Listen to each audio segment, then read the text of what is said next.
Hey everyone, welcome back to my channel. तो आज हम क्लास 12th एनसीईआरटी एक्सरसाइज 3.1 का चैप्टर नंबर 3 का क्वेश्चन नंबर 6 सॉल्व करेंगे, जो कि है मैट्रिक्स का। तो हमें पहला क्वेश्चन दिया है, ये एक्स और y, x y and z की वैल्यू हमें निकालनी है। तो फर्स्ट क्वेश्चन हम सॉल्व करेंगे। हमें मैट्रिक्स दिया है,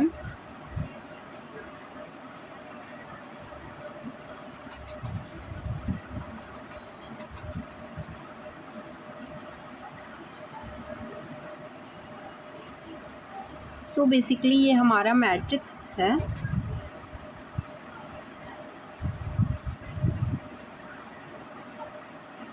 हमारा मैट्रिक्स ये है। तो हम मैट्रिक्स में होता है ये टू इंटू टू का मैट्रिक्स है। तो फिर मैट्रिक्स में होता क्या है, जो इधर इक्वेशन के इधर होगा वो इक्वल होता है इस साइड वाले के। मीन्स रो इक्वल होता है नेक्स्ट वाले के रो के, और कॉलम इक्वल होता है नेक्स्ट वाले कॉलम के। मीन्स यहाँ x लिखा है तो हमें x की वैल्यू पुट करनी है। तो ये होता A11, A12, A13, A14, A21, A22। ये होता है y वाले प्लेस को बोलेंगे A11, z वाले प्लेस को बोलेंगे A12, 1 को बोलेंगे A21 और 5 को बोलेंगे A22। तो x हमारा 1 के इक्वल हो जाएगा। तो वैसे ही A11 इक्वल टू A11 होगा, तो 4 इज़ इक्वल टू y हो जाएगा और z इज़ इक्वल टू 3 हो जाएगा। तो फर्स्ट वाले का आंसर ये होगा। अब हमारा सेकेंड क्वेश्चन ये गिवन है, तो अब हम इसको सॉल्व करते हैं। x plus y 2, 5 plus z x y, ये हमारा बेसिकली 2 इंटू 2 क्रॉस 2 का मैट्रिक्स है, और इसके इक्वल करके दिया है 6, 2, 5 और 8। अब इसे हम सॉल्व कैसे करेंगे। x प्लस वाई A11 इस वाले साइड के A11 के इक्वल होगा, तो x plus y is equal to 6 हो जाएगा। ये पहला इक्वेशन बन गया। फिर हमारा दिया है 5 plus z is equal to 5, ये हमारा दूसरा इक्वेशन बन गया। और हमारा एक इक्वेशन बनेगा x y is equal to 8। अब हम लोग सेकेंड इक्वेशन से फ्रॉम इक्वेशन सेकेंड, अब हम लोग सेकेंड इक्वेशन से ये देखेंगे कि 5 plus z is equal to 5 दिया है हमारे पास, तो z इज़ इक्वल टू 0 हो जाएगा। तो हमारी z की वैल्यू 0 आ गई।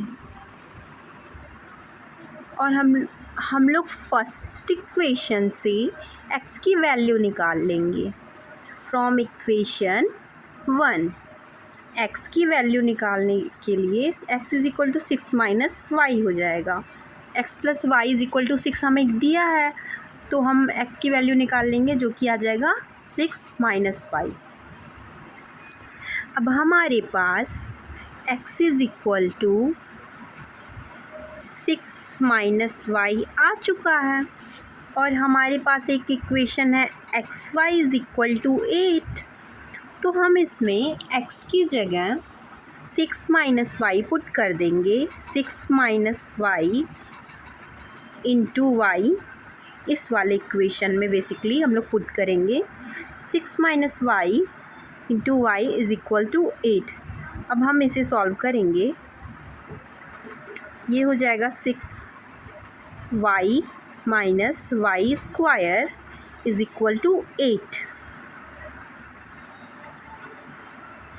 Minus y square plus 6 y minus 8 is equal to 0। अब हम सब इसे ऐसे अरेंज कर देंगे कि ये क्वाड्रेटिक इक्वेशन बन जाए। अब हम इसे सॉल्व करेंगे। वाई स्क्वायर हम लोग माइनस से मल्टीप्लाई कर देंगे पूरा होल में, तो प्लस वाला माइनस हो जाएगा और माइनस वाला प्लस।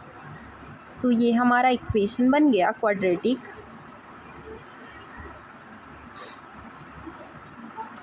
अब इसको हम निकाल लेंगे। Y square minus 4y minus 2y plus 8 is equal to 0। y common ले लेंगे। y minus 4 minus 2y minus 4 is equal to 0। हमारे पास आ गया y माइनस 4 एक ब्रैकेट में और y माइनस 2 नेक्स्ट ब्रैकेट में। अब हम y minus 4 is equal to 0 put कर देंगे, जिसकी value y is equal to 4 आ जाएगी, और y minus 2 is equal to 0 put कर देंगे तो हमारा y इज इक्वल टू 2 आ जाएगा। तो हमारे पास y की दो वैल्यूज़ आ रही हैं, तो हमें चेक करना पड़ेगा कि y की दो वैल्यूज़ में से कौन सा वैल्यू इस पर सेटिस्फाई हो रहा है। तो इसका आंसर दोनों ही है, मतलब y 4 भी आएगा और y इज इक्वल टू 2 भी आएगा। तो हमें निकालना था x comma y comma z। अब हम y की वैल्यू तो पा गए, z की वैल्यू हमने पहले ही निकाल दिया जो कि 0 आया था। x की वैल्यू हम फर्स्ट इक्वेशन में पुट करके निकाल देंगे। तो हमारा पहला वाला इक्वेशन था x is equal to 6 minus y. Y की जगह हम एक बार 4 पुट करेंगे और एक बार 2 पुट करेंगे। 6 माइनस 4 इज़ इक्वल टू 2 आ जाएगा वाई की एक्स की वैल्यू। और अगर हम वाई की वैल्यू 2 पुट करेंगे तो हमारे पास x इज़ इक्वल टू 4 आ जाएगा। तो ये हमारा आंसर आ गया। x की वैल्यू 2 आएगी और 4 आएगी, तो हमारे पास इसके लिए दो आंसर आएंगे। तो फाइनल आंसर इसका हमारे पास होगा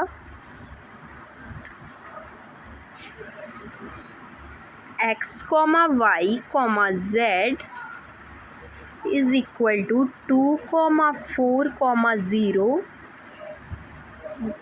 और एक आंसर होगा और 4 कॉमा 2 कॉमा 0। आई होप आपको ये क्वेश्चन क्लियर हो गया होगा। Thank you for watching.